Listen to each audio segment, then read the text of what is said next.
Call to order, Town of Winslow, Maine, Town Council meeting, Monday, May 10th, 2021, at 6 p.m. Any public hearings? I think we have one, right, We Erica? have one public comment from Mr. James Mosers. Councilors, to date you have plenty of correspondence from me regarding the economic ramifications of COVID and your ensuing tax hike. At this point, I perceive the futility of continuing to hammer home valid points. Putrefaction of the horse's corpse is well underway. That said, for the record, I do not consent to aerial surveillance of my home, nor to Lindsay from KRT Appraisal, Judy Matthau, or anyone else for that matter, taking roadside/dooryard pictures of my possessions in an attempt to leave no stone unturned in search of amplified revenue. Given the response that a few of you had regarding mailers I sent out in March, I dare say that a drone hovering in the backyard or a stranger taking pics of items lurking on or near possessions you have worked hard to procure would be more than enough to send you over the edge. Why subject fellow residents to such an invasion of privacy? I get the cost of business is necessarily borne by producers and consumers. Somebody has to pay for what has been and is being spent. Current economic conditions warrant cuts, not increased spending. Perhaps instead of creating more programs such as food waste recycling at a cost of roughly $2,000 per year to Winslow residents, another look at the school budget is in order. After all, if the school district is wasting roughly 20 tons of food per month, perhaps instead of grinding dollars literally into dirt, mixing the initial purchase of unwanted food altogether, along with a few $1 million worth of other unnecessary expenditures, would serve Winslow families much better. Just a thought, James. Lisa, can we have a roll call vote, please? Yes. Peter Drappo. Yes. Jerry Clarion. Yes. Joseph Gravel. Yes. Jeff West. Yes. Lee Trahan. Yes. Ray Karen. Yes. And Ben Twitcher will be absent this evening. Yep. If we could rise and pledge allegiance to the flag, please. I pledge allegiance to the flag of the United States of America and to the republic for which it stands, one nation, under God, indivisible, with liberty and justice for all. Can I have a motion to approve the minutes of the previous meetings? Second? Jerry and Jeff? Yeah. I think that's just a roll call, right? That can be a show of hands. Show of hands. Yep. All those in favor, please raise your hand. Any opposed? Thank you. Communications. Erica, can you appoint Town Manager Erica LaCroix as the General Assembly representative at First Park? I can't appoint myself. Yeah, no, yeah, I know. You got any comments of it? No, I spoke with Howard Mehta, and of course he was on the executive board, which I would not be. I would just be taking over as Winslow's representative. Yep. He felt that I would be a good person to do it just because of my background with the financials and such, and he feels that somebody from Winslow, given our share of that project, really needs to understand the financial ramifications of that initiative. Yep. So Yep. that's why he asked if I would be willing to step in. Yep. I would not be executive board though, I would just Yep. be General Assembly. Yep, and can I have a motion on the? So moved. So moved. Second? By Jeff, seconded by Lee. I think all those in favor of Erica? Perfect. Any opposed? No opposed. Under communications again, Fair and Equitable Magazine article featuring Assessor Judy Matthews.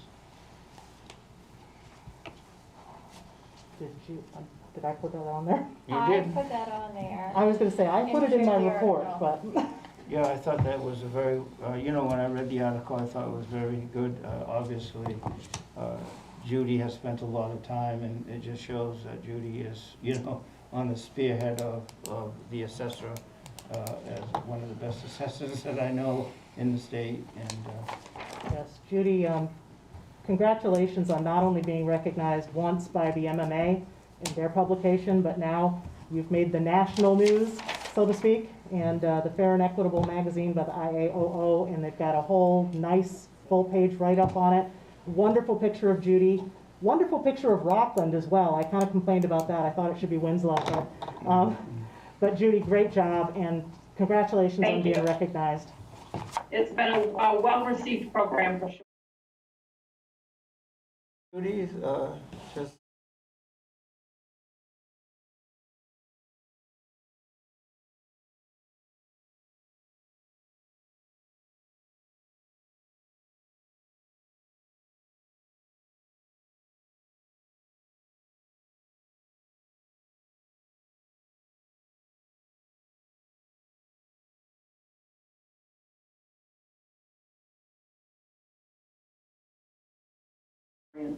So it's been a plus all the way around. Yeah. Thank you very much, Judy. And then we have a presentation by Dude Solutions tonight. Yes, we have Taryn Dixon and we have Chris, is it DeJunius or, I'm sorry, I'm probably pronouncing that incorrectly. I've talked to Chris, but I didn't use his last name. Dude Solutions is an asset management program. I've kind of broached this to most of you individually that the reason that I'm looking for an asset management program is that we have no real forecasting tools for what we're doing on a capital basis in the town. We're working off of individual spreadsheets, old files, paper files, trying to kind of pull stuff together by the seat of our pants every year.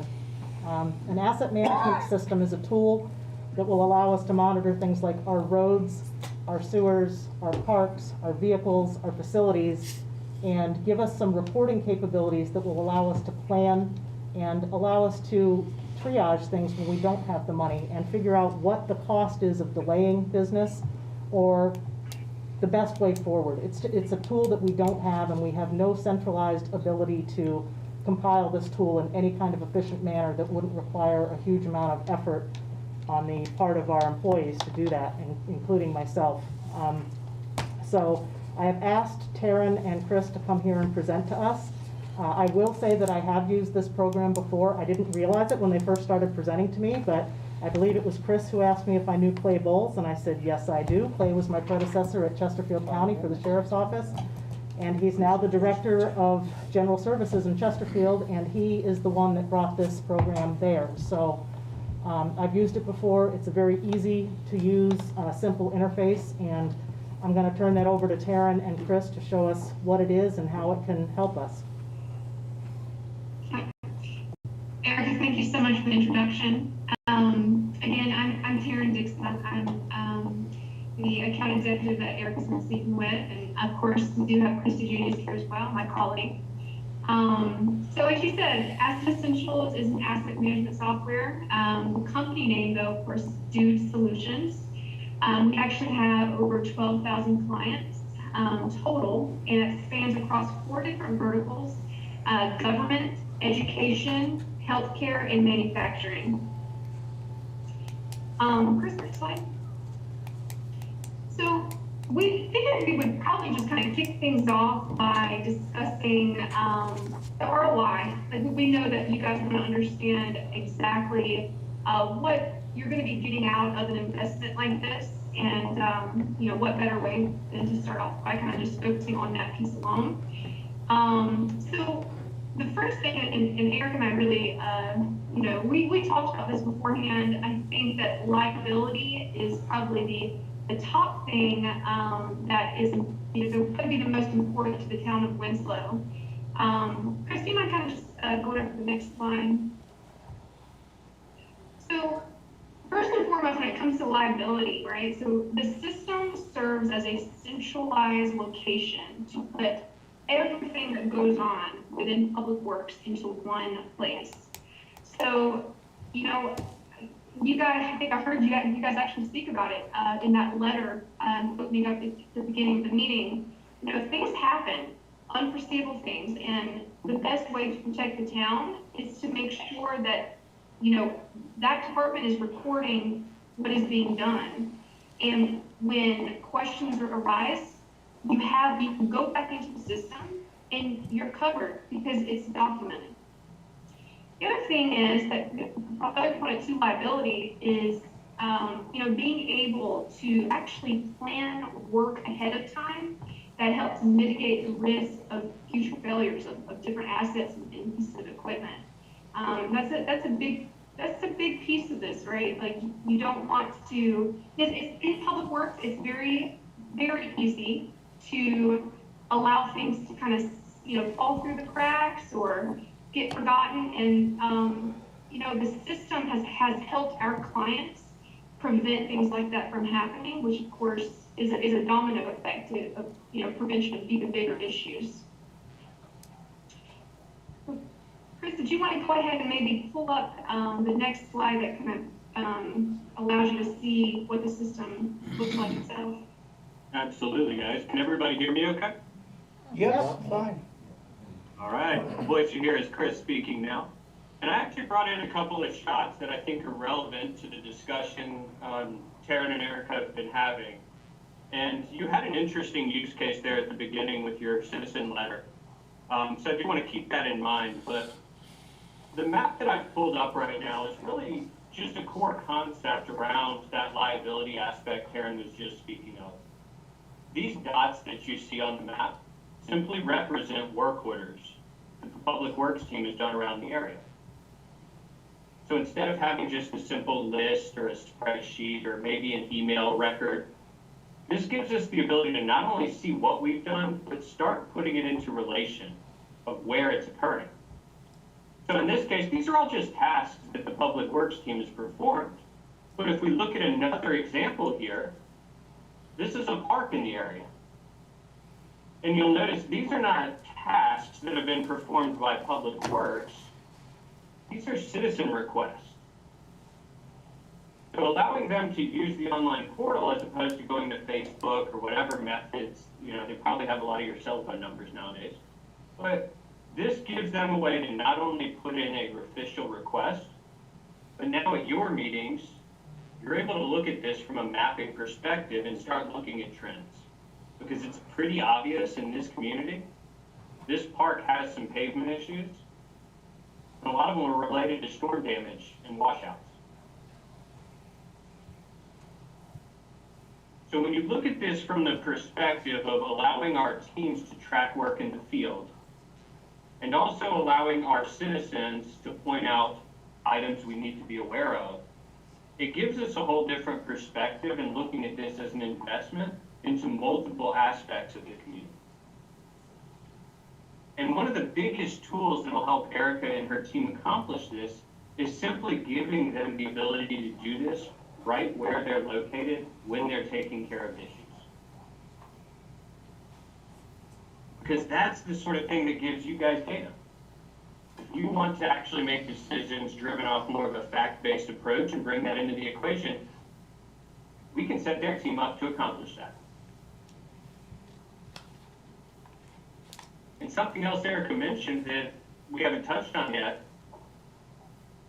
the mechanical equipment, your fleet vehicles, the asset registry that you guys have to keep constant track of and figure out, hey, when's it time to keep repairing this versus when's it time to replace? Because with an asset registry in a centralized location, we're empowering Erica and her team to track these items so that, again, you can have access to reports that actually matter. How much are we spending on vehicles compared to how much it costs to replace? Right? How much are we spending on mechanical equipment at our facilities? You empower her team to track those things in the field. These are the reports we can provide on the back end.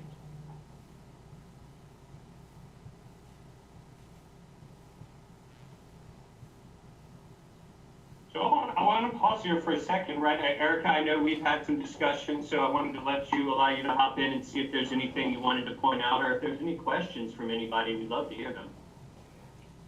Well, I think on my end, I'm going to be looking at pulling the data out.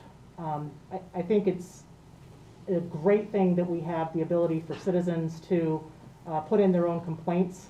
I think that could be streamlined, and also it allows our staff, whether it be myself or whether it be Paul and his crews or just the clerk that's going to be working with them, the admin assistant, to be able to pull it up at any time and find out, has this been addressed? Have I got multiple complaints here? What's going on? So the reporting to me is really key, and having the ability for citizens to enter stuff is a nice feature to have. As nice as it is, I think the bigger thing for me is to be able to watch what we're doing, what we're spending. Because a lot of times that return on investment, when you're talking cost versus benefit, we just don't have that data. So that's kind of, I'm looking to get somewhere where we can get to that. Is it better for me to go down this road and do a replace? Is it better for me to go down this road and do a repair? Whether it's vehicles or paving or whatever it is, we don't have any tools that allow us to do that easily. It's a lot of history and personal history and,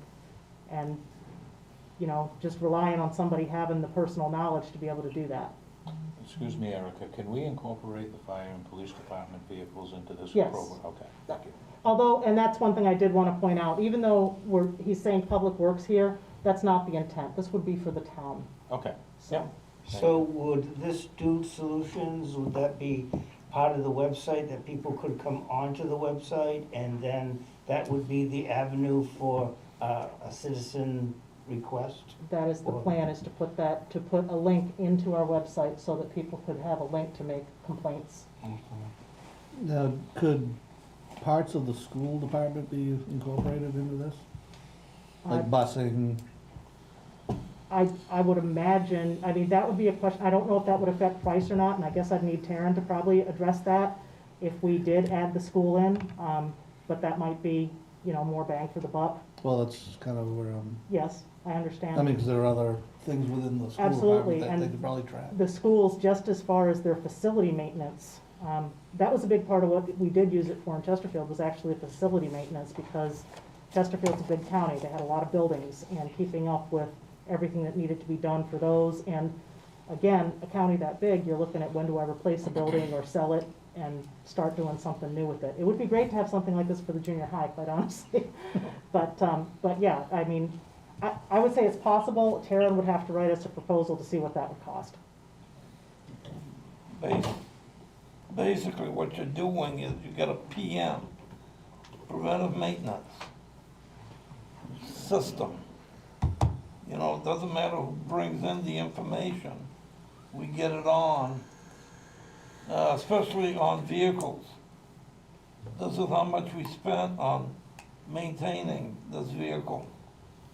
Right now, it's low. 5 years from now, it's double or triple the amount that we paid for that vehicle. It's time to look for a new one. We've gone about 9 minutes now. Usually our presentations last for 10 minutes. Do you have anything you'd like to finalize, or any other closing comments that you'd like to do? Chris? I am all good on my end. I genuinely appreciate you guys' time with everything that you deal with. I will turn it over to Taryn for some last minute comments. Yeah, kind of the same.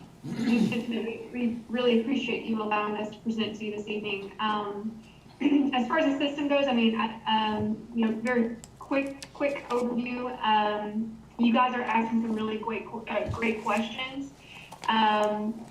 If you think of anything else, please pass them along to Erica. We are happy to answer any and everything that comes to mind. But as far as, I think this is pretty much all we were planning on showing you. I hope this was helpful to everyone. What would be the steps moving forward now, Erica? Well, Taryn has given me a proposal, so, obviously we wanted to run it by the council and get your thoughts on it first. I will say that what they have shown us here is really kind of the tip of the iceberg. There's not, the presentation for me took an hour the first time, and we still didn't finish everything that this can do. So you're kind of seeing a very tightly encapsulated picture of what this does. As far as software goes, it's never cheap. I do have a proposal. I can get that all to you. What Taryn has sent me after the meeting, she sent it through to me late Friday, so it was after we published the minutes. But once I would say that we'll give you all that proposal, and maybe you can give some feedback and more questions. Because ultimately it comes down to an order saying yes, we go forward, or no, we don't. But I don't even want to put it before you if it's something that you're not at all interested in. But I think this is kind of the way business is moving, and efficiency. Otherwise, you need more people, and more people cost a lot more money than software does. So I think you should be the person to give us a proposal, and we'll go from there. I think it's a good idea. Yep, thank you very much, you guys, for the presentation, and I'm sure we'll be in touch shortly. thank you, Taryn. Thank you, Chris. Have a great night. Moving on to reports of committees and commissions, town manager's report. So I didn't have as much to report as normal this month, and I think that might be a good thing. First of all, happy spring. Hallelujah, we're here, right? And it's still windy and a little bit cold, but we've had some really nice days springing here. That means it's orange barrel season. So we've got our construction crews out there. Things are going to get a little bit tight around here when it comes to what we're doing out here on Benton Avenue. Keep in mind the frustration is progress. That's your dollars at work with your storm sewer and with your water lines. So it's a shared project between ourselves and Kennebec Water District. And eventually we're going to be seeing some more backups probably from the work they're doing across the river because they're already well underway with what they're doing in Waterville. But I anticipate that as the summer goes on, we're probably going to be seeing quite a bit of traffic tie-ups. So just be aware of it. And just when we thought there was a light at the end of the tunnel in COVID, reality comes and hits you in the face, and in two ways. I didn't even have the news about Waterville when I wrote up my report, but for those of you who don't know, we did end up having 3 positive cases in the fire department. That was an entire shift, and because we're already down 2 people, that basically knocked us down to, and we have 1 on light duty, we had 2 employees that were on active duty, and we were relying on per diems and call force to be able to cover those shifts. That's not a good situation for us to be in. I just want to make sure that everybody understands, and then of course Friday we got the notification from Waterville that they had 2 positive cases. Now that may not sound like it affects us, except for that we share their IT guy, and their IT guy is one of them. So that meant that I was a close contact and had to go get tested again. Unfortunately, I'm vaccinated, and my test was negative, but this is still real, and I want everybody to be very aware of that. Get your vaccine. There's multiple ways to get vaccines now. They're doing a mobile clinic now out at the airport this week. I believe Lewiston's the one who's brought it up here. So call, get your vaccine, don't mess around. This thing's still real, it's still here, and the more people that get infected, the more the strain mutates and the more severe it gets. Do want to announce some positive news. Our new administrative assistant for Public Works, she started today. Most of you are probably familiar with her. Her name is Sherry Fisher. She's our bookkeeper, and she did work part-time for Public Works previously. She comes to us with really great credentials. I think this is what we were looking for our administrative help, somebody who's really strong in spreadsheets and business accounting. She has a degree in accounting, and she has about 10 years of service in the business arena. So I think she's going to be a great addition to the team. And again, we already recognized Judy. I had it in my report, but it kind of got put on communication. So Judy, congratulations again on your write-up in Fair and Equitable. Yeah, very much. Project updates, where phone system upgrade is moving forward. We're probably going to be going through consolidated, but there's 2 pieces to the quote there that I'm waiting to get finalized. We're kind of in a situation where, again, we're two upgrades behind, so we've got to bring that system up to date. And the upgrades that we're looking to do will also bring Public Works and the library onto the same network, so we won't be having to deal with them not being able to transfer calls and such. So it'll be a good thing, but it'll take a little bit of time, so we're still not finalized there. The Newtown website, we do have a company called Revise presenting to you tonight, and there is an order on the table to select them as our website designer. They come to us as a national firm. They have 24/7 support and very robust websites.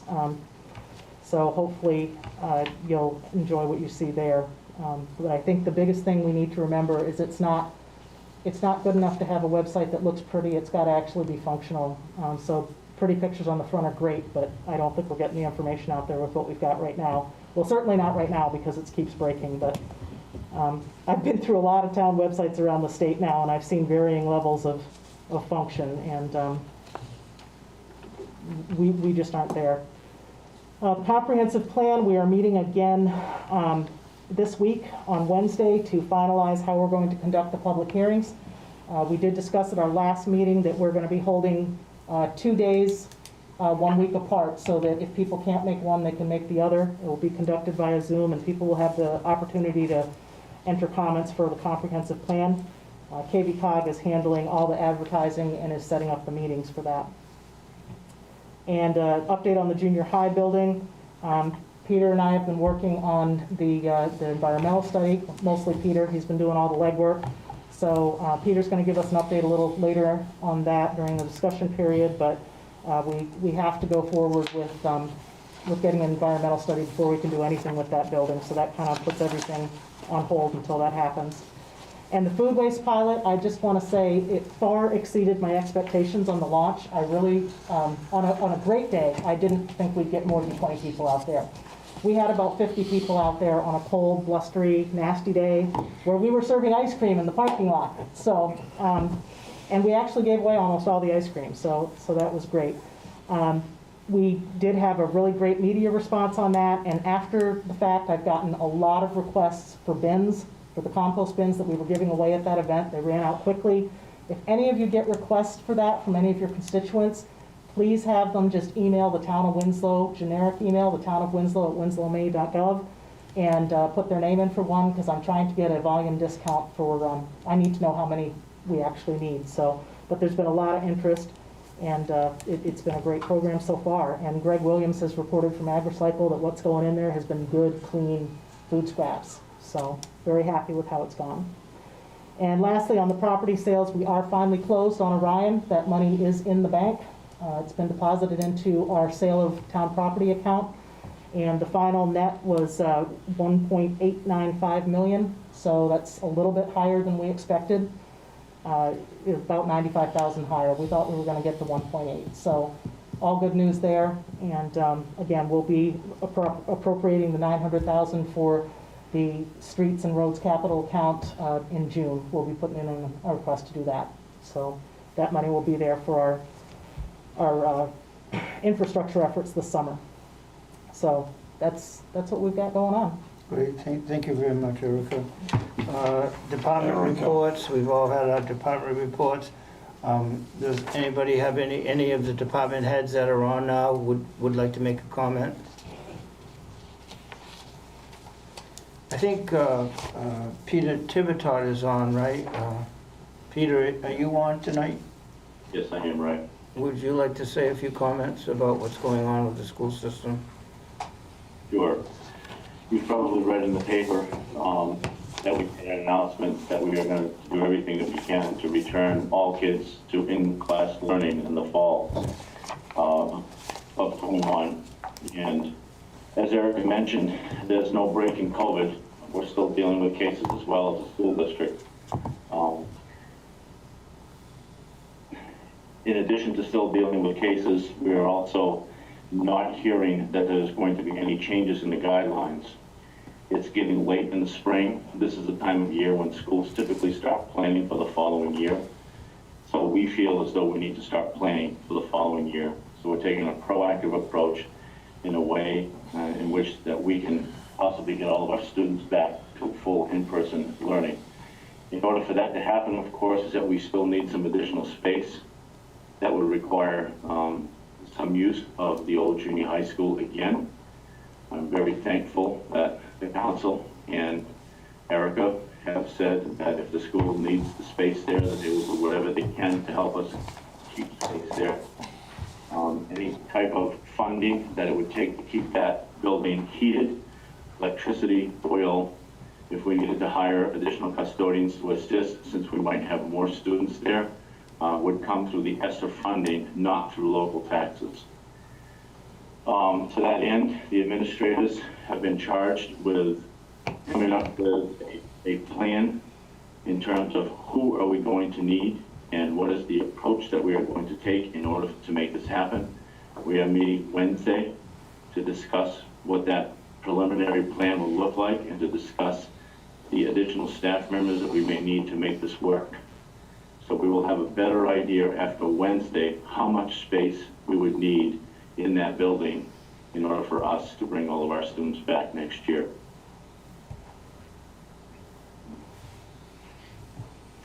Thank you, Peter. Thank you. Peter, would this be for the whole school year? Well, Jerry, that's a great question. It's very difficult to make two plans. So unless somebody tells us very quickly that things are gonna change and we can go back to business as usual, it would be for the whole school year, because once you've made plans and you've made schedules and you've hired people, there are many parts to this that you can't easily undo. The beauty of this is that it would be an insurance policy, so to speak, that we have all of our kids back. Any other further questions? So how many are you looking at in the old junior high? One class or two classes? Right now, Jerry, we would be, and this is all draft, all preliminary, we most likely would be looking at the incoming grade 6 class. We would most likely be looking at the before and after program, similar to what we have there now, and perhaps some additional classes for some overflow if we should need it out of the junior high and high school. But I'll know more after Wednesday. I'm all set. Thank you, Peter. Moving on to public comment. I think we've already done the public comment section. Ray, A lot of- can I have a motion to approve So the moved. report? Yep, sure. Second? Jeff and Lee, thank Jeff and you. Lee. Show of hands, all those in favor, raise your hand. All Perfect, those thank you. opposed? I got a question. It's for, how are we gonna handle, the sewer and water work in front of the fire station and in front of the, town office, where you got the police, you have emergency vehicles? They're gonna have to relocate for the day that they're gonna be out in front of her. The plan is that we aren't gonna have the trench open more than a day. Of course, there will be paving coming afterwards, but it should only be one day that we have to relocate the equipment. I believe the chief already has a plan for that. Paul may be more aware of what the actual logistic plan is than I do, but I know that that's the plan, is that we have to relocate. There's no way to avoid it. You know, it has to come past there. So it's one of the downsides of having your fire department right up against the main street. But you can't move the street. Nope, and you can't move the fire department right now either. You know, So, it's Paul, Paul's on. I don't know, Paul, do you know any more about, when we talked last week, Ronnie hadn't said anything specific, but I know you had mentioned areas where they could stage the equipment that are close by. Yeah, I haven't heard anything else on that subject. I mean, in the past, when we did apron work, I think they had relocated out to Danielson Street and Stoughton Street, just to, park them as close as they could so they could move. Actually, I see Chief is on and he's got his hand raised, so.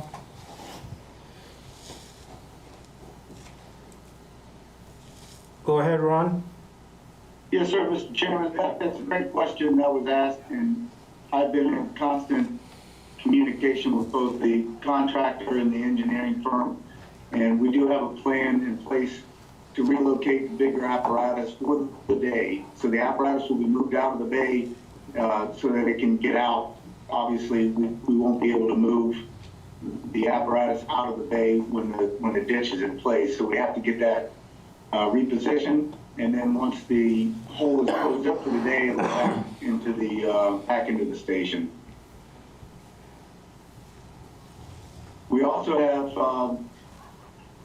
been in discussion with the contractor with regards to a couple of the hydrants that are being used as alternate water sources for the residents.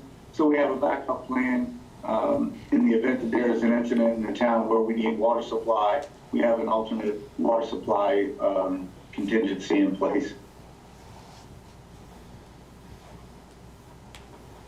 Any other further questions for Ron or for Paul? No. I'm sure they have it figured out. Thank you, Ron. Thank you, Paul. Moving Yes, on to table business.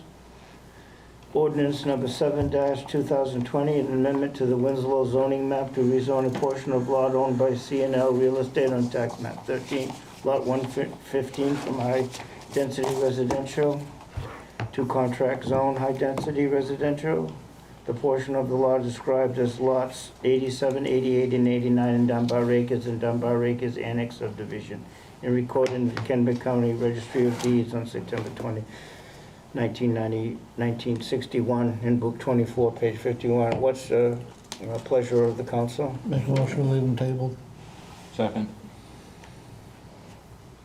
Can we also do the same with ordinance 03-2021, please?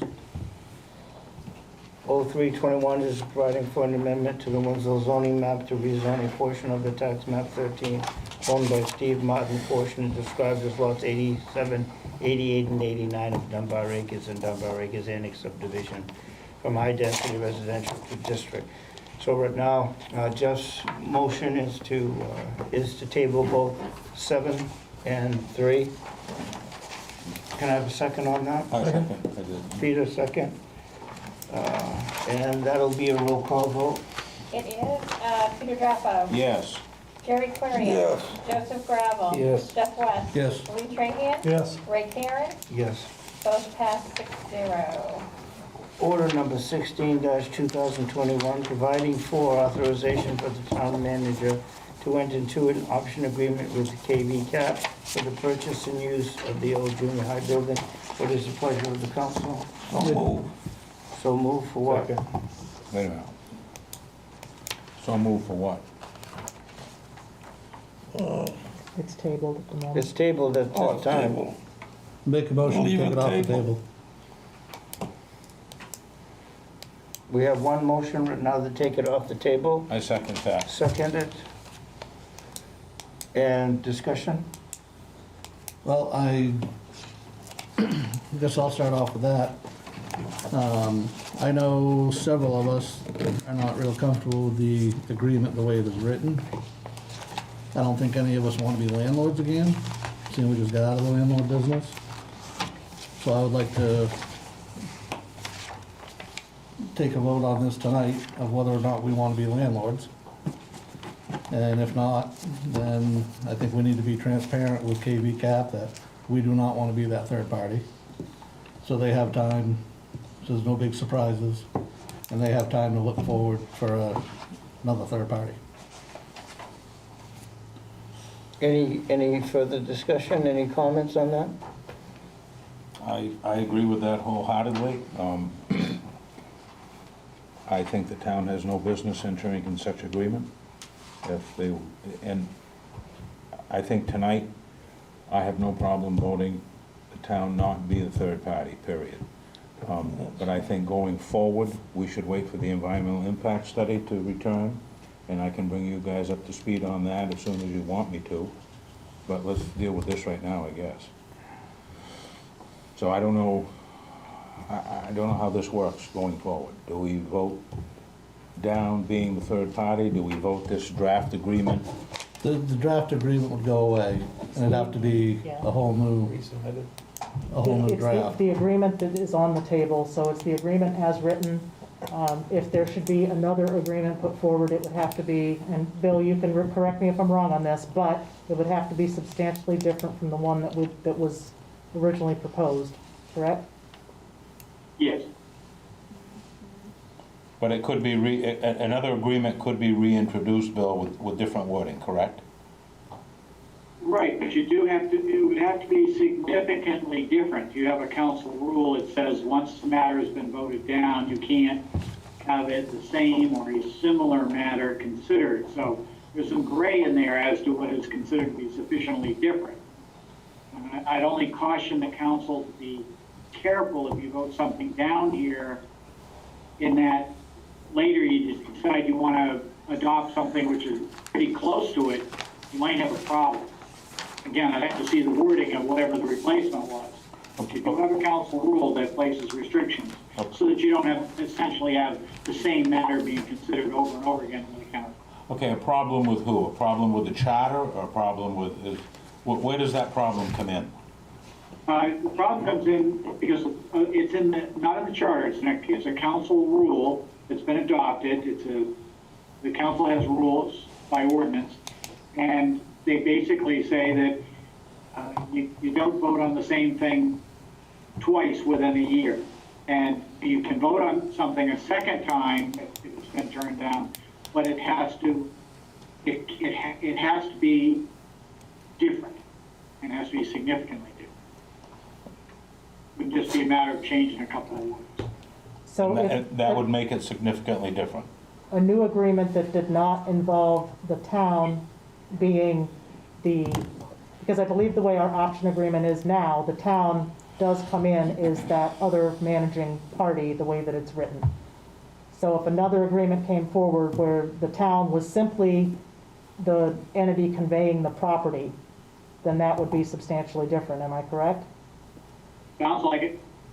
Okay, Yeah, I would think so. okay. That's a big part of the whole contract.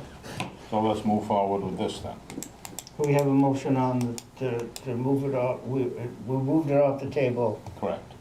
Now we're, have the discussion, any other further discussion? Agree wholeheartedly. I guess my feeling is, I think we don't want to be the third party managing, and I don't want to be the third party managing that facility. I guess, if I had a choice, I would keep it tabled, just because I don't see the difference. If we're communicating to KB Cap that we don't want to be the third party, no matter what, but I guess I'm still a little concerned with Bill's. There's a whole lot of things in this draft that I would never agree to. You know, the other portion of this that I would never agree to is coming up with $2 million. If we're gonna come up with $2 million, we're gonna tear that down and we're gonna build a rec center. That being said, there's more than just that, right? And the first year alone, under this agreement, would cost us almost $1.5 million. Best case scenario. Best case. If we could come up with $1 million from whatever grant for historical buildings we could come up with. That's best case scenario. But let's not drag this out for a lot of time. Well, I just want to make sure the numbers are correct. The 2 million is the overall portion for that side of the building. They are not asking the town, and I'm not disagreeing with any of you, I just want to make sure the numbers are right for the record. Mhm. They're not asking the town to come up with 2 million in any way, shape, or form. They're going to be doing the work to get the historical grants, which would cover approximately half of that. The town would have to, some way, come up with that other approximately $1 million, right. which could be a variety of funding sources, which we would have to somehow, either get grants or donations or fundraising, however that happened. So it's 1 million that's on the table, so I just want to make sure that the numbers are right, just for the record, so. 1,270,000 for lease, liability insurance, cost plus lease, on and on. 1.5 million the first year to lease something back or to contribute to something we already own. But your lease wouldn't start till after the construction's complete, so it's not in there. And that's my issue. I don't want to be involved in being a landlord or leasing back something we already own. This makes no sense. So, do we make a motion to?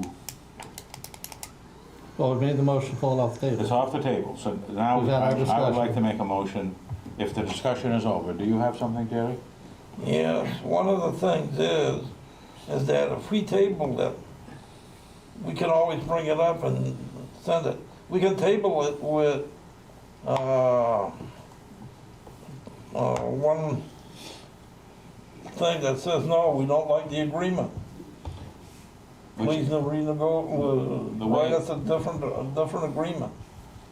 But that's still tabled, that agreement is still on the table, okay? It's just been set aside. That agreement, in my opinion, and the rest of our opinions, is not doable. Oh, I don't want that agreement one bit. Okay, So let's get rid of it. so let's get rid of that agreement and move forward with the environmental impact study Yeah. and regroup. If that is the end of discussion at this point in time, order number 16-2021, Can I have a roll call vote, please, Lisa? You need a motion. What's the motion? The motion is to vote this down. Vote is to vote on the, Peter, it's do I have off a the second? table. Yep. I need a second. Me. Okay. Ready for roll call? Yes. Ray? I'm ready. Peter Drapo? Yes. Jerry Clary? Hold on. Yeah, what's the wording? A yes vote passes this. Yes, passes it. I'm It's sorry, Providing excuse me. for authorization for the town manager to enter into an option agreement with Okay. KV Cap for the purchase and use of the old junior high building. Okay. So a yes vote would be enter into the contract. A no vote would be not to enter into the contract. Okay, a no vote, no. No. Okay. Jerry Clarion? No. Joseph Gravel? No. Jeff West? No. Lee Trahan? No. Ray Karen? No. So it Going fails.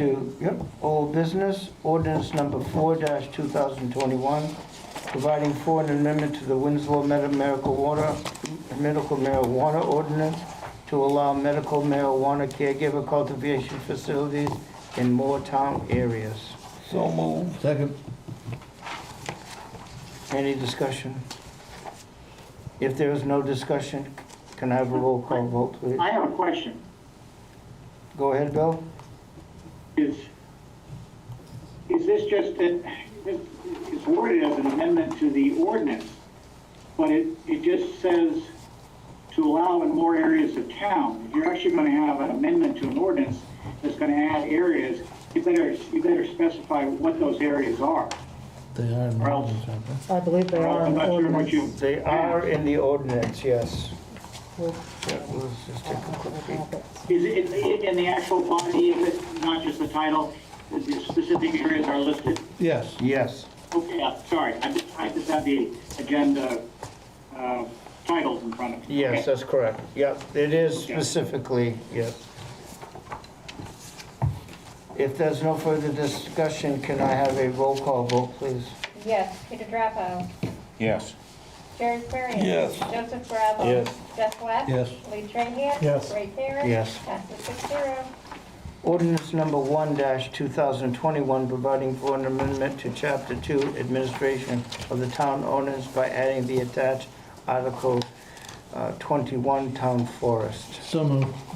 Second. Any discussion on that? And Erica, could you just go over what we're trying to do out with the town forest, just just a summary, just as people might not know what we're trying to do? I'm not entirely sure I understand what we're So- trying to do, so- and Amanda's not here. I can probably. I was gonna say, sum it up. Rocky probably has a better handle on that. Yeah. So we're trying to turn it into a recreational area for the town and area citizens. We want to allow recreational activities, hunting, fishing, bird watching, Yeah. walking on the trails. So we're gonna have a 3-member committee that's gonna oversee that. That's a subcommittee of the agricultural committee.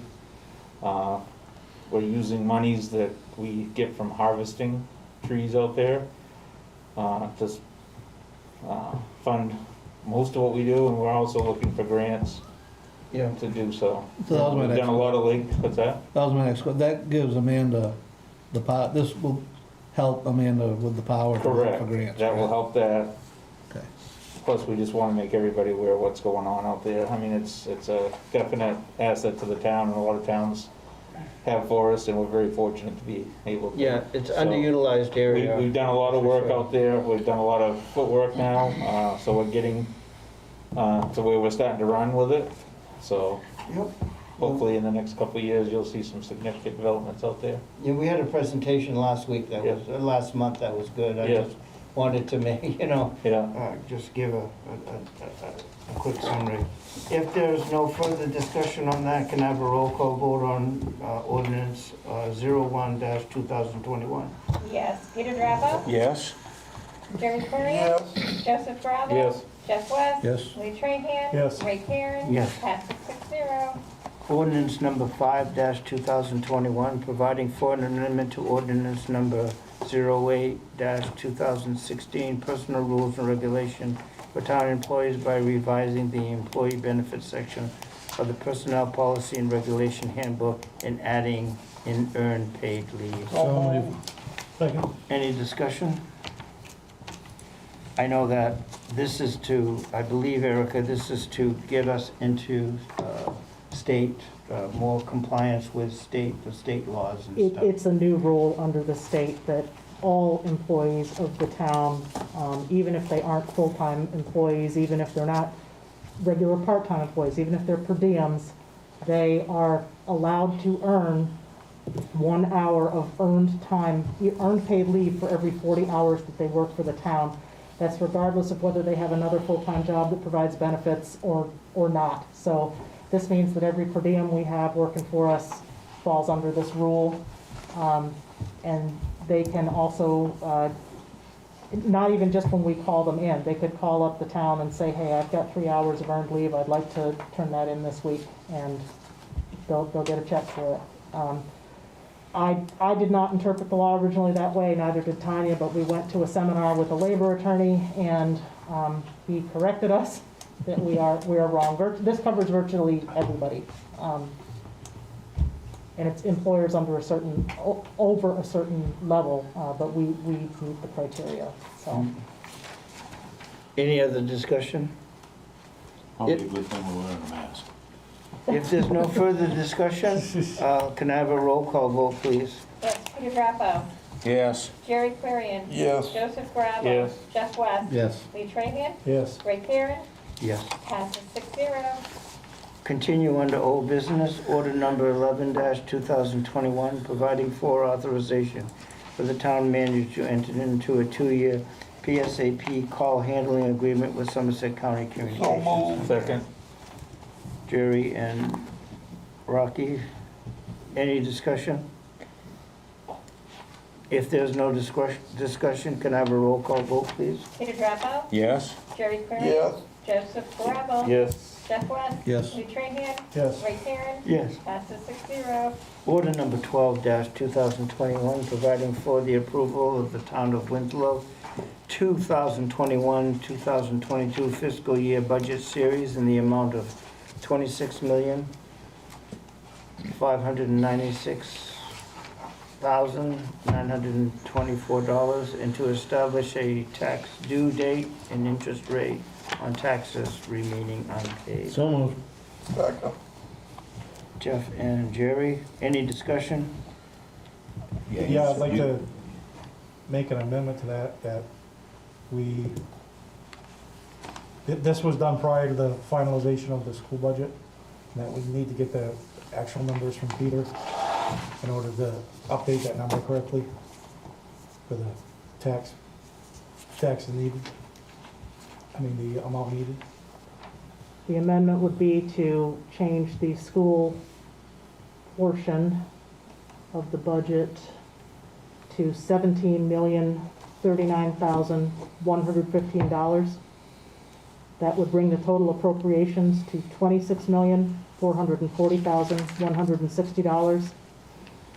And that changes your fund balance applied number to negative $422,754. So Erica, can you repeat that again? Yes. The school budget is actually decreasing to $17,039,115. What was it before? You would have to ask me I that have one, I it. don't know. It was 17,195,879. So how much of a decrease is that? About 157,000. Yep. That changes your total appropriations to $26,440,160, and it was previously $26,500,000 and, you have that one there? $26,596,923. So how does that affect the total budget? You, as a council, you all had determined that you were going to go with a 2 mil increase regardless. That was the discussion that you had at the last Right. meeting. What it means is, rather than put 275,000 back into fund balance as we had planned, we would now be, I'm sorry, 250,000, it's now going to be $422,754 applied to fund balance. Okay. Any further discussion? I need a second on Lee's amendment. So move. I don't understand the amendment. Just to amend the numbers, Lee? Yes. Yeah. Okay. Yep. But it's not changing, Not changing the 2 mil increase. No, it is Right. not. Okay. Can I have a roll but it call? is deducting out of our fund balance, correct? No, it is putting It's more money adding more back into it, into yeah. your fund balance. Okay, because you said the total appropriations was dropping. Your total appropriations is dropping, but you're keeping the 2 mil increase, therefore, we have more money to put back into the fund balance in this Okay. budget. All set, Jeff? Yeah. Okay. Can I have a roll call vote, please? Yes, Peter Drappo. Yes. Yes. Gary Query. Joseph Gravel. Yes. Jeff West. Yes. Lee Trahan. Yes. Ray Karen. Yes. Passes 6-0. Order number 13-2021, providing for amending order number 25-2020, correction of the maximum term for bond issue from 30 years to 15-year maximum So term. move. Second? Any discussion? If no discussion, can I have a roll call vote, please, on 13-2021? Yes, Peter Drappo. Yes. Jerry Query. Yes. Joseph Gravel. Yes. Jeff West. Yes. Lee Trahan. Yes. Ray Karen. Yes. Passes 6-0. Order number Mr. Chairman, can we take 14 and 15 together, Yep. please? 14, providing for authorization for Public Works Director to purchase electrical equipment to outfit 7 pump stations with transfer switches and associated hardware, and to allow connections with portable generator at a cost of $20,000.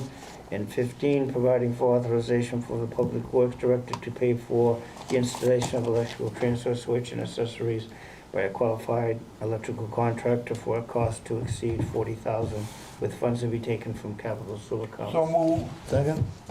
Any discussion? If there is no discussion, can I have a roll call vote on order 14 and 15, please? Yes, Peter Drappo. Yes. Jerry Querian. Yes. Joseph Gravel. Yes. Jeff West. Yes. Lee Trahan. Yes. Ray Karen. Yes. Both pass 6-0. Moving into new business, providing order number 17-2021, providing for authorization for the town managers to enter into agreement with Amersco to, I think that's the way you pronounce it, to procure solar energy credits per the attached proposal. So move. Second? Discussion? I do have the members of Titan Energy here. If we have questions, I have Adam Peck and Matt Kennett, if anyone has questions for them. I read the proposal. It makes sense. Okay. Substantial savings. I don't see what discussion there is in saving money. Well, they must have done a good job with the proposal then. If it's 5 cents, we'll take it. If there is no further discussion, can I have a roll call vote on order 17-2021, please? Yes, Peter Drappo. Yes. Jerry Querian. Yes. Joseph Gravel. Yes. Jeff West. Yes. Lee Trahan. Yes. Ray Karen. Yes. Passes 6-0. Thank you, Erica. Thank you, guys. You guys are like a hell day. Order number Take care, guys. 18-2021, providing for authorization for the town manager into a contract with Revise to upgrade, mitigate, and maintain the town's website. So moved. Second? Discussion? I also have Azalea with us, if anyone would like to hear from her or see her presentation. That is all up to you. I made my pitch for it and how much we need it, but I do have her here and ready to provide a short demo and answer any questions if anyone has any. I think a short demo would be nice. I think that would be appropriate if you could make it short as you can. Yes, I gave one. I'll go ahead and share my screen here. Okay, so really quick, we are Revise Government, the website. We're headquartered here in Troy, Michigan. We've been around for about 20 years so far, and we're known for two different things. So one, we build what's called a self-government website with resident engagement features. This basically means residents are now able to have websites laid out for their personal use and to get information easily there. Another thing that we are known for is our content editing system. So this is a very exclusive, non-technical individual website so that, you know, whoever's content editing the website, let's say Erica or whoever you would like to be appointed for that, will now be able to edit the website very easily. Pretty much our clients are saying as long as you have an understanding of Microsoft Word, you know how to read essentially, then our websites are very easy to edit.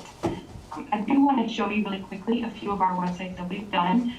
One we did do for Waldoboro, Maine, which I heard you guys mentioned earlier here. A few different things here to just go through. We have a menu bar at the top here that you can have scroll down. As you scroll, you can also see agendas, meetings, and minutes. You can have permits and documents as buttons on your website rather than quick links. You can also make your website a bit jazzy here, so you can have a welcome from the mayor on the homepage. You can also have like a quick description there and a few different other items. You can have a calendar, news and you can make sure you have photos associated with them and things like that. Another thing that we offer here, you do want to make sure three things with your website: that it is ADA compliant, which is a mandated requirement by the federal government, and I'm sure you guys are aware of that. I did speak with Erica and Lisa a bit on that, and you guys do want to make sure for your future that that is available. With Revise, you won't have to worry about that. We take care of that for you. We will make sure it is completely ADA compliant. You also want to make sure you are very secure with the website. Our content editing system is a proprietary system, so it's actually made strictly for the government, which means it cannot be easily hacked there, and you will be able to have full security with your website. And then the third thing, you want to make sure that your websites are user-friendly on the front and the back end. So with residents, they usually, you know, they like to come to a home page and get to what they need very quickly. Another one that we've done that will show that capability is the town of Berwick, Maine. This one here, you can see the menu bar at the top is more of a mega menu, so you can choose how you want your menus to be. As you scroll down, you can see different ways that the buttons can be laid out, and some different things there. We offer this system here, sharing app for social media. Let's say a resident is looking up a place where they can get their vaccine. They can actually, you guys can upload that on your Facebook. They can go on our website, they can go to their Facebook, you know, type in a quick message there, and be able to post that to their Facebook friends and family. So they will now be able to stay up to date with you guys. Just a few other different features here. You notice this box here on the side. This is an e-notification alert. So now with our system, you would be able to actually have residents click in here and type in their email, sign in. They can type in their phone number as well. And then now they can stay up to date with you guys. Any of the pages that you want updated consistently, they are able to subscribe with an email or a text to be able to receive those text messages every time the page is updated. Something else I want to show you. There are a few different features. You can actually have someone from your town upload help you guys with a drone video for your website just to make it look a little more visible, visual appealing there. I have some different ideas there, side navigation bars, but with Revise, you will have full capability to have a website the way that you would like it built and to make sure residents can get to all their information easy. Now, as far as a few more capabilities for you, I know you guys are uploading a lot of agendas, meetings, and minutes, documents, and things like that. Am I correct? Yes, that's correct. Okay, so you will have a document center with Revise, a few different things. You can actually organize all of your agendas, meetings, and minutes. So you could have them in categories, subcategories there, and then you can have your PDFs, you can have your recordings. You can keep everything up to date for the residents to view it, and you can have that on hand. Another thing too is the document center. Residents can now type in, let's say they need a permit, they can go ahead and search permit, and now they have all of those updated or uploaded there so they can click into the one that they need for their personal use.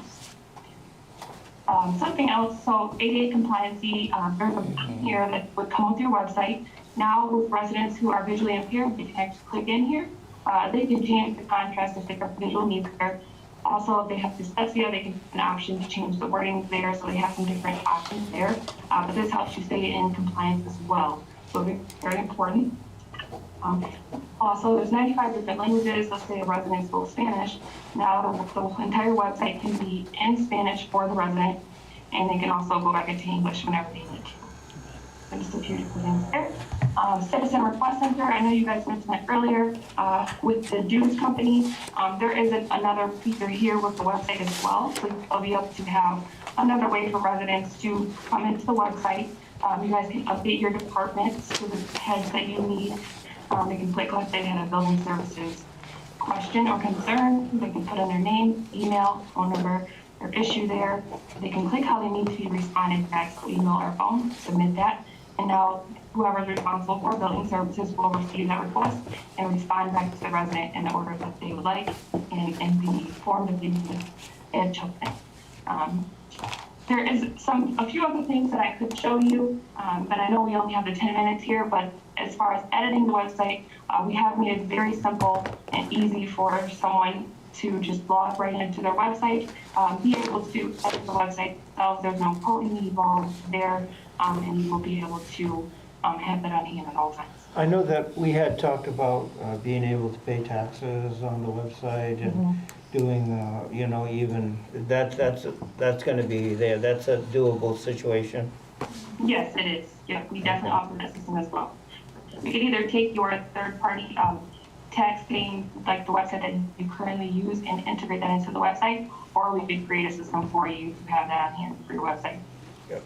And Erica, how do you propose to get like input from all your, you're going to get input from all your department heads? And once we're there's gonna approved to be a move tax? forward, each department head will be brought into the process.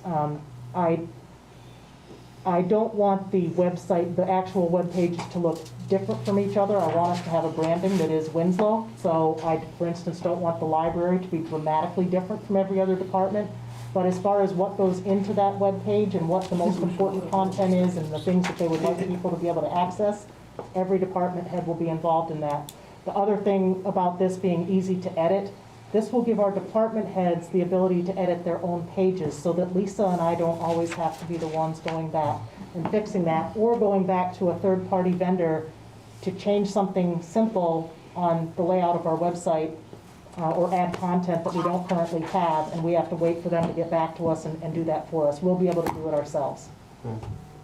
And when do you, depend on if we approve or not, we could probably be a 5 or 6 months type of transition? Along that, so you had given me a timeline, but we need time to develop and come up with, a lot of it will depend on how quickly we decide exactly what we want, but then there's also migration of what's existing on our current website and their time in developing everything, so. Yep. Go ahead. We would say about 16 to 21 weeks, give or take, with the migration included with you guys passing in your information, making sure the website is the way you would like it, so. Rocky?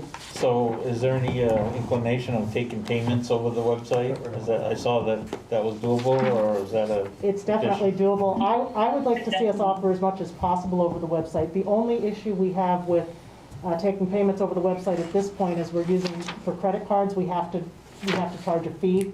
So Yeah. a lot of times people don't want to do it because of that reason, because it does cost more, because we have to pass that service charge on to the individual residents, because otherwise it would be unfair to the person coming in to pay their bill. But it's definitely doable, and you know, the more we can get people the information out there, they don't have to come in to get a form to get a building permit. They can fill it out ahead of time and submit it right online. All of those kinds of things will just make all of our workloads less, have less traffic coming through the building, and you know, bring us, I don't want to say into the 21st century, but you know, we all know what the limitations of our current website are, and you know, not the least of which is that it's too old to exist on the platform. So, yeah.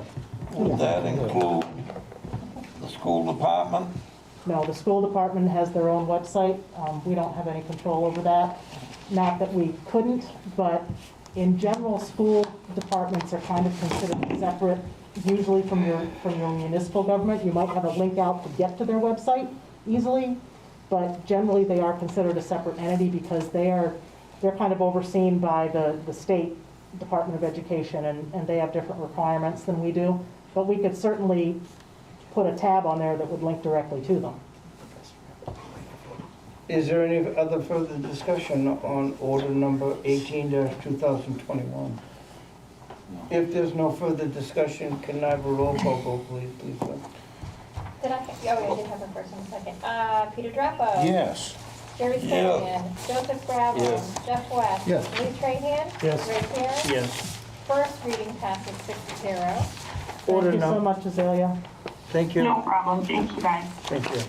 Order number 19-2021, providing for authorization for the town manager and assessor to enter into a contract with KRT Appraisal LLC for a full reevaluation of all properties with a complete measure and list and analysis all market sales throughout the entire municipality to identify and implement needed value changes to the affected areas or classes of property at the municipal general level of assessment of all taxable and non-taxable property for tax assessment purposes in accordance with the standards set forth in the laws of the state of Maine in Administrative Rule number 208-18-125 CMR 208 adopted by the Bureau of Revenue Services. We also have representatives from the appraiser's office here to, you gentlemen have a short presentation for the council as well, correct? Or are you just here to answer questions? Yes, let's look at a little bit of history. So my name is Rob Tozer. I'm the Vice President of KRT. With me here is Ken Rogers. He's the President of KRT. We started a discussion with Judy a few months ago. She was inquiring about options for revaluation. We worked with her through email and phone calls, giving her quotes, giving her timelines. Decided to go with a 2 to 3 year deal with values until April 1st, 2023, with by 2 years of data collection. So that's where we're at now. We presented a contract to Judy a few weeks ago. That's where we're at. So I can take a look. We got a small, quick presentation for you here. Yep, go ahead.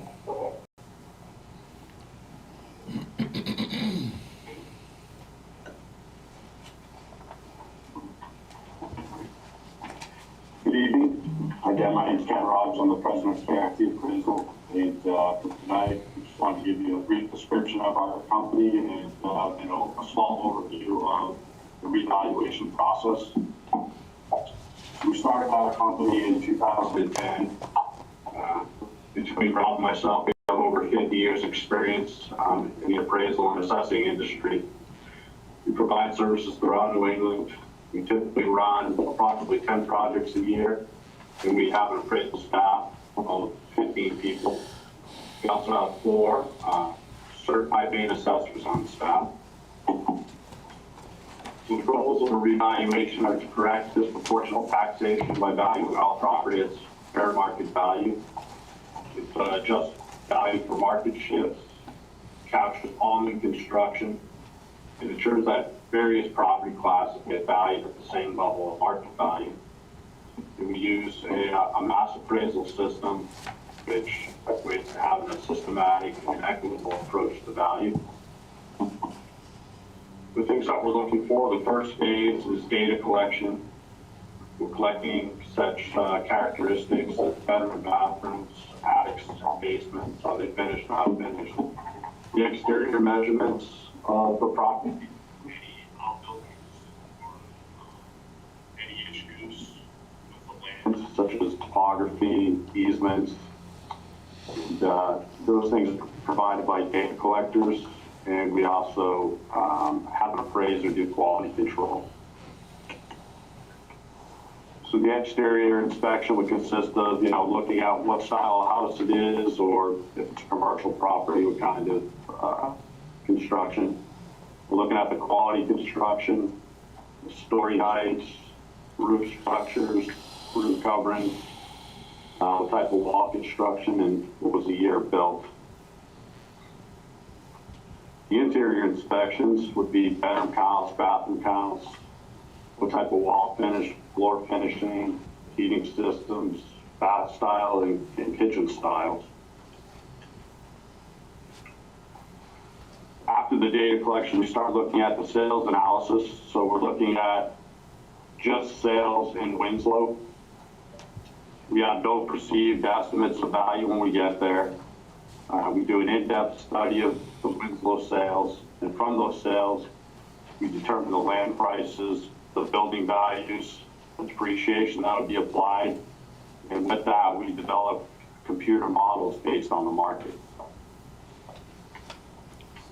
We utilize 3 approaches to value. It's the market approach or sales analysis approach, the cost approach, and the income approach, which typically applies to commercial, industrial, and apartment properties. For the valuation, again, we develop computer appraisal models.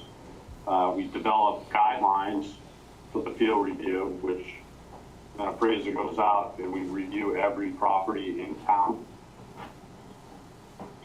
And after that, we take feedback from the informal meetings.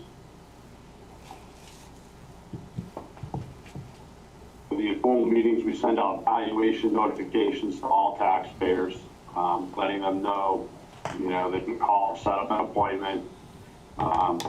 We'll talk to them. Sometimes they have questions on their particular value or could be a neighborhood. We'll review those and make any changes. Again, if somebody comes in and they have an issue and we find that it's a consistent issue, we'll fix those, whether or not they came in for a hearing or not. And the proposed timeline, it's for data collection. It's beginning in September. It's ending in March of 23. Evaluation process from April 23 to June of 23. The assessor's review will take place from June to July of 23. Once she's done, the notices would be sent out and the informal meetings would take place. And evaluation review goes to the very end, right up until turnover. And that's our brief presentation. We'll gladly entertain any questions. Anybody have any questions? I just got one question. Right now, house prices in the town of Winslow seem to, like house prices every place, that seem to skyrocketed. Is that going to cause any problems in the next couple of years as far as how do you adjust the assessment? Is this a bubble, or how do you adjust for this rise in house prices right now? Well, our data value is April 1st of 2023, so we don't really have a crystal ball to determine what those values are going to be in 2 years from now. But having said that, I mean, we will use sales that have taken place from basically either a year or 2 years prior to that data value of April 1st, 2023. Okay. What happens after that, if there's a bubble or there's a market correction or anything like that, I mean, the only way to fix that would be to do another revaluation. So again, we're looking at a snapshot in time of the revaluation. It's just the value as of a specific date, and that's April 1st of 2023. Yeah. Is Judy still on? Yes. Judy, do you have any comments? Here. I am here, and I know that's a good question. There's been a lot of concern and misconception, I think, on what a revaluation really does. My concern is that next year, because these new values will not be implemented, that our certified ratio is going to drop probably to 80%. And in doing that, we have to actually adjust our personal property assessments, our exemptions, and everything else 20% because we have to match our certified ratio. So this is a really good thing to have done, and especially having it done over a 2.5-year period where you have such a longevity of averages to look at. I think that's even more fair and equitable than it would have been doing a reval 2 years ago. We're going to have a lot of really good data to work with. So hopefully, me being there, kind of being the mom and pop, storefront, overlooking the whole process is going to be maybe some relief, hopefully, to the citizens and taxpayers of Winslow. Open door policy, and it's an open book during the whole process. I've known these guys for quite a while, and I know they have a good reputation. can I ask you a question? Yeah, of course. So what, I'm sure you all have experienced this, you guys have been in the business a long time. What happens with the interior valuations when you get residents who are less than receptive to you being there? Yes, we would estimate, we would ask for an exterior walk around to the property and just make our best guesstimate as far as what we think is on the inside. Our staff has a lot of experience and really seasoned with being able to make really good educated guesses. We will have the existing property data on the record card to go by as a starting point. So if we're there and it appears there's been no changes over the last 10 or 15 years, then we'll just leave the data as is if we have to estimate the inside. Do you ever have people that get really angry and insist you leave their property, even on the exterior? Of course, yeah, and we're not there to force our way into any property or around any property. If the property owner is not interested in us being there, we'll just say, thank you for your time, leave quietly and move on to the next house. Thank you. And is it okay to mention at this point that they do not use drones? It's a good point. Okay. Very good point. Any other further discussion? If there's no further discussion, can we have a roll call vote on 19-2021? Yes. Peter Drappo. Yes. Jerry Aquarian. Yes. Joseph Gravel. Yes. Jeff West. Yes. Lee Trahan. Yes. Ray Karen. Yes. 6-0. Order number 20-2021, providing for authorization for the town manager to amend the attached employment contract with Police Chief Leonard McCabe. So moved. Second. Any discussion? If there is no further discussion, can we have a roll call vote on order number 20-2021? Peter Drappo. Yes. Jerry Aquarian. Yes. Joseph Gravel. Yes. Jeff West. Yes. Lee Trahan. Yes. Ray Karen. Yes. Passes 6-0. Providing resolution number 22-2021, providing for authorization for the town clerk, registry of voters of to notify the voters of this municipality of a budget validation referendum election for the Winslow Public Schools to be held on Tuesday, June 8th, 2021. So moved. Any discussion? If there's no discussion, can we have a roll call vote, please? This is just show of hands. Oh, I'm sorry. That's okay. All those in favor, raise your hand. All those opposed? Excuse me. Was there a second? There is. I have Jeff as a first, Jerry as second. Okay.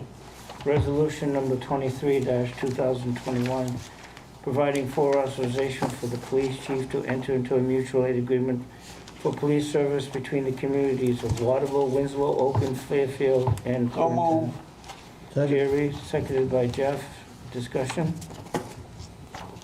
If no discussion, can we have a roll call resolution? All those in favor? Yep. Opposed? Resolution number 24-2021, providing for application for an on-premises liquor license for the 2 Cent Pub, 82 Clinton Avenue, Winslow, Maine. Oh, I don't want. Second. Jeff, seconded by Jerry. Any discussion? Can I just make a note? Yes. There is an outdoor seating area that Adam reviewed, our code enforcement officer, and everything looks good. Okay. All those in favor of Resolution 24, raise your hand. Opposed?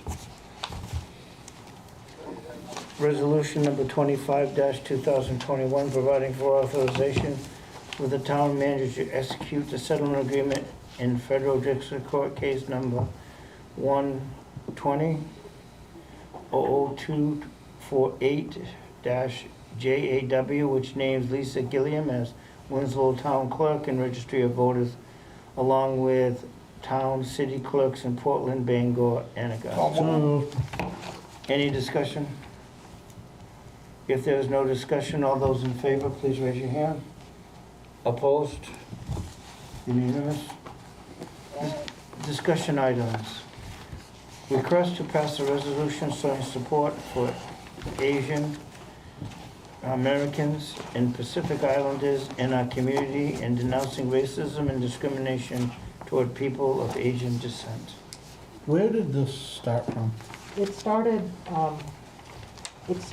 with the Mid-Maine Chamber.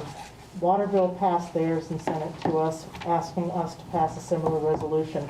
The difference I see between ourselves and Waterville, honestly, is that they already have an overarching diversity inclusion statement. And this is just reinforcing their commitment to it concerning the Asian American Pacific Islanders population pursuant to the violence that has occurred against peoples of that group within the recent months. I am not against such a resolution. However, I feel that to single that out when we don't have an overarching diversity inclusion statement for the town already is kind of putting the cart before the horse. We should be having the bigger statement first that denounces racism, violence for everybody, for all these groups that we should be covering. Yes. We did, So- don't we ever? We did do that. We did do I thought that. we did that. We did that. Yeah, we passed do have something earlier when Yeah, all the local communities were doing it, and yeah. we had Well, people coming I in to know talk to us. we're part of the group that meets quarterly or whatever, but I don't think we have an actual. We did vote on an inclusion statement. Okay. And, you know, I'll get it out, I have it at home. So I think the first step would be to look at that statement, and I think then bring it to the council, and then we can do that. We do have one, and we all voted on it, if you guys remember. I can't remember the gentleman's what, name that November? came and spoke. Huh? Back in November, December, was that? Yeah, it was, yes. Quite honestly, I have a hard His time. name is Phoenix something. His name Yes, is it Phoenix Morningside, but that was Yes. prior to my actually getting here. Yeah, So- and there is, we did do one. I think we just need to look at that and make sure that that's what we want. I'm with Eric, to just denounce it for one group is just. Listen, state, federal law, for one, mandates that there is no such thing as discrimination that we can participate in, nor would we. No decent human being would be part of anything like this. Of course, I think it goes without saying, doesn't it, right? I think I believe it's more the symbolism of it. it's symbolism, to say that just because there's a state law that says discrimination and racism is against the law. There's discrimination and there's racism rampant. Correct, but Every place. as a council, I believe that we're all decent, good human beings, and I don't understand why we would have to just say one group should not be discriminated against. As you said, if the town already has something that they have adopted, Yes. then I believe we're good to go. Yes, I think that we need to look at that and Right. circulate that, and then we'll come back, and then if we need to add or to do something with that, we can. I just can't wrap my head around discrimination or bigotry or anything of the nature, because I don't understand it. Well, basically, what I don't like about it, No one can, but it happens. exists every place. yeah, it's one group. What do you do with African American Indians? Well, I guess there is already something in place there. If there is, We then voted we're on. covered. Let's look at it and see. Let's look at it and reintroduce. The other question I have is, who came up with this? I don't have a problem with the discussion item. Here and then here. I don't know who wrote the initial draft. Of course, each town is invited to adapt it for their own purposes and their own situation. The water bills, the one that you have a copy of, is very specific to water bill. Obviously, we would word it slightly differently because our players are different. Yeah. But the basics of it are just that we're denouncing acts of violence and hate Let's against. look at the one we that have. group. We'll look at the one we have, Perfect. and then we'll move forward from there. Okay. Can somebody give me a motion to go into executive session? We had a couple late discussion items. I Oh, I'm believe. sorry. Yep, go ahead, I'm Peter. sorry, I believe, Peter, you were gonna wanna do- update us. Oh, I'm sorry, yes. On the Environmental impact study / survey. We've been in touch with Mr. Wilson and the lady at the school department. Shelley Phillips, excuse me, yeah. Their meeting, as a matter of fact, the 13th, day after tomorrow. They're gonna meet at the junior high. She's gonna walk him through. He's gonna spend as much time as he needs in the building going through her records after the fact. He indicated to me it might take a couple of days in the building, identifying every issue there may be. For a $3,500 fee, we will get an exact quote, if you will, as to what the entire survey will cost. And he's guesstimating somewhere between $15,000 and $17,000. So, right now we're not quite sure, but going on those numbers, the town will probably spend around $20,000 to have in writing what it's going to take to demolish that, or sell it, or give it away. That is something that has to be done if that property transfers hands and/or gets torn down. As soon as we have that in hand, we can get estimates as to what it will cost to demolish it. Now, Erica, you're allowed to spend up to what, 20,000 without council approval? Yes, So would this would actually be two different items anyway? they are. Correct. So we don't have to approve anything? Negative. True. I mean, If the total cost of both come in under Under Yeah. 20. 20 each, then, The last I spoke with them both was last week, and Craig Wilson was very, very accommodating and said he would Yeah. get right on this, because I explained to him there was a little bit of a sense of urgency, so we can get some figures. That's what I have to report to you Okay. all. great, thanks, Peter, for your work you've done. Oh, on no problem. that. Any other, is this it? Lee? I'd like to bring up not exactly sure how to go about doing that, but I wanted to bring up for us to look into doing a feasibility study for the piece of property that's on Halifax Street, that's currently town-owned, that we can look at possibly turning that into something that could be used by the residents. Which property? The old Big U Lumberyard. I know that kids are going down there with motorbikes and unorganized activities and whatnot, and I'd like to see us do something formal before someone gets hurt using an area that's undesignated and raw.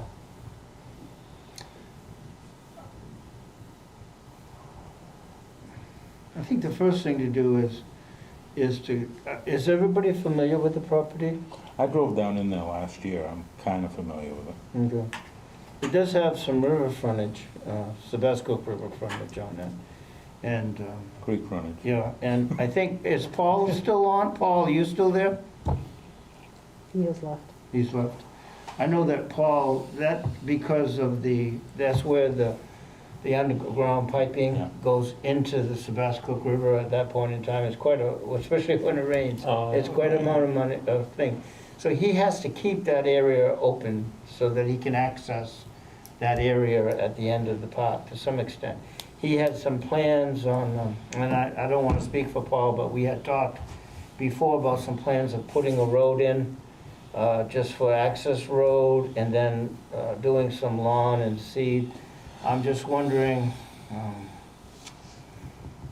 I don't know how to move forward on that. There has to be I think there has to be some type of plan for the property, because people are accessing it. And, for the safety of the town on water frontage, we need to make it safe. And I think, I'm not really sure how to move forward on that. Should we gate it off until we decide what we're gonna do, just so it isn't accessible? How are you gonna enforce it? Well, you gotta start somewhere. I mean, I don't think it'd be too, with the way the I think land, you the gotta way the bring- property is laid out, it's basically because of that drop off right there in the front, there's really only that one little driveway to get in. We could easily, chain it off. and then see what Paul, see what he's got in mind. Paul and Amanda. He had a plan in place for that property, but I'm not sure what it is at this Be point. nice if he was, I know, if we don't, you know, chain it off or close it off in some, at least post it. The liability, excuse me, the liability lies on the property owner if it is not posted, okay? Right. If it is posted and somebody goes down in there and gets hurt or drowns or what have you,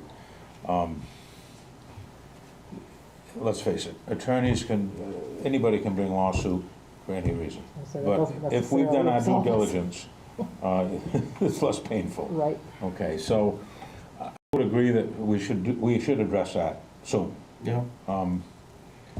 And going on Lee's request, I personally don't see a problem with doing a feasibility study. Let's talk to Paul first, Lee.